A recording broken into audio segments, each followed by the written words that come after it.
Dobrý deň, dámy a páni.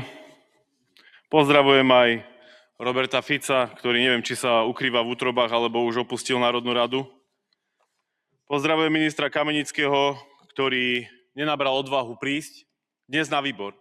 To ináč, to vám chcem povedať takú situáciu, že vy máte zvolaný mimoriadny výbor k tomu, že vláda požiadala o dôveru. Konečne. Už ste sa odhodlali, už vám to prikázal ústavný súd, tak už proste požiadate o dôveru. A minister má prísť odôvodniť teda tú žiadosť o dôveru, tú žiadosť, s ktorou prichádza pred parlament. My sme si už tak zvykli, že minister Kamenický je strachoput. No ale to, že dnes na výbor vôbec nepríde prečítať absolútne jalové stanovisko súčasnej vlády a pošle tam štátneho tajomníka, no tak prepáčte, akože pri všetkej úcte. To potom som radšej išiel na hospodársky výbor, kde malá chochmez ministerka Saková aspoň prišla osobne, aspoň sa postavila pred to, že táto vláda žiada o dôveru. Takže to, že Kamenický je slaboch, to som vám tu už hovoril niekoľkokrát, že strachoput som vám to hovoril niekoľkokrát, že nemá odvahu ísť do poriadnej debaty, že sa zakráda, že sa vždy vyparí a že nikdy nepríde, že sa proste aj novinári s neho smejú, že nechce ísť do žiadnej debaty s opozičným politikom. So mnou do debaty už vôbec nechce ísť. O mne bude vykrikovať túto odtiaľto, ale že by sa mi postavil z očí v oči, tak to v žiadnom prípade nie.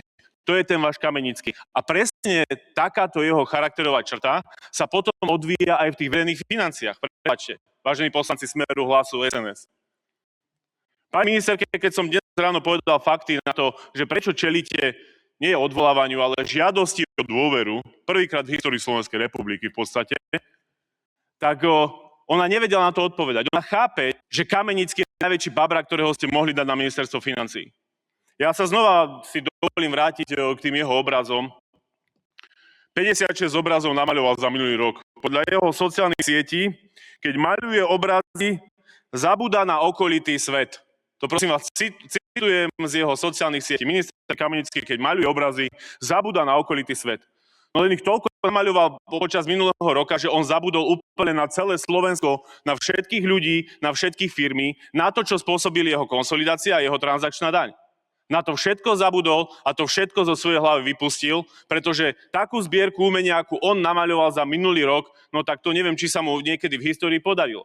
Ja sa pýtam, na čo míňa čas minister Kamenický, keď nič iné nerobí, len sa zakrýva. Už ho volajú neviditeľný minister, fantoci, neschopak, babrak.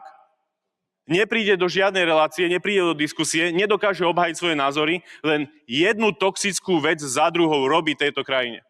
Podľa mňa už to chápete aj vy, že ten človek tam nemôže ďalej byť. Len ho tam z nejakých príčin držíte.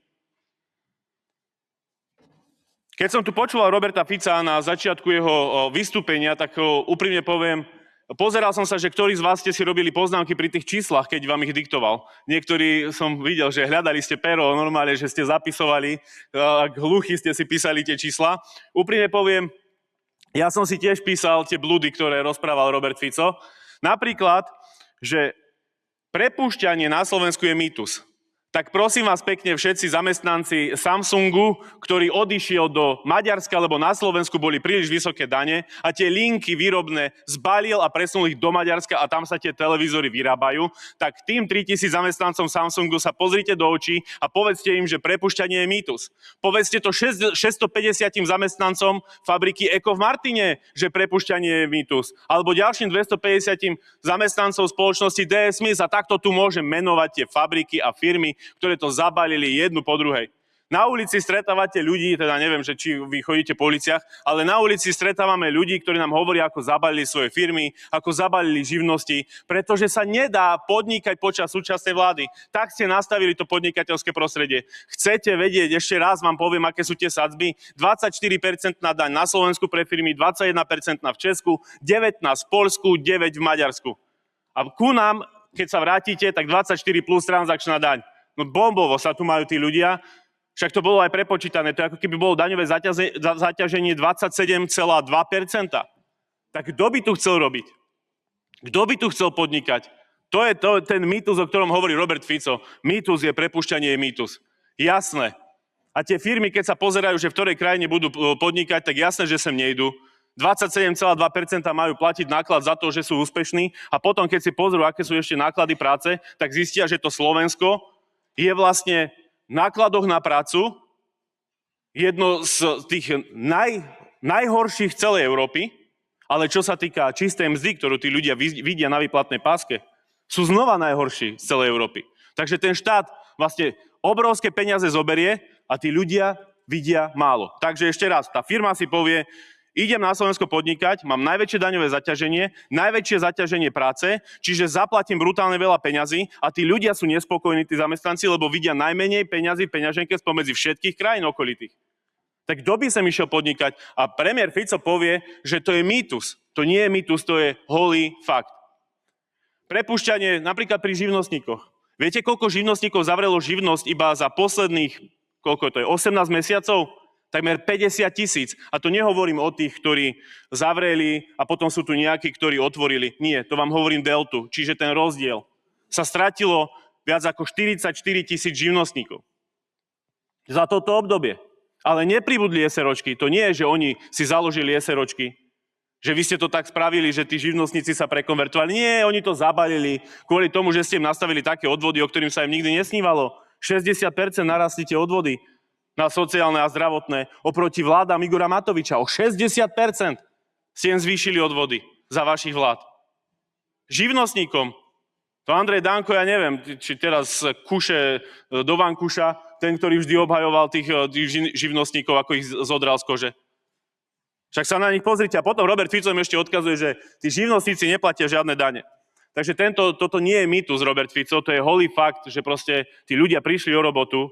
Pozrite sa aj na ten veľtrh pracovný, čo bol teraz. Však si pustíte normálne reportáž vašej verejnoprávnej televízie, že kedysi bolo na jedno pracovné miesto sa hlásilo 10-20 ľudí, teraz sa hlási 50, že sa nevedia zamestnať, že si nevedia nájsť tú prácu. Tak prosím vás, aspoň nedristajte somariny, keď už ste tú krajinu totálne sprznili. Príchod občanov naspäť, sa vracajú, to som tu počul. Že je mýtus, že ľudia odchádzajú zo Slovenska. Pozdravujem ľudí, ktorých som aj stretol, ktorí sa naozaj vrátili zo Slovenska, musím povedať.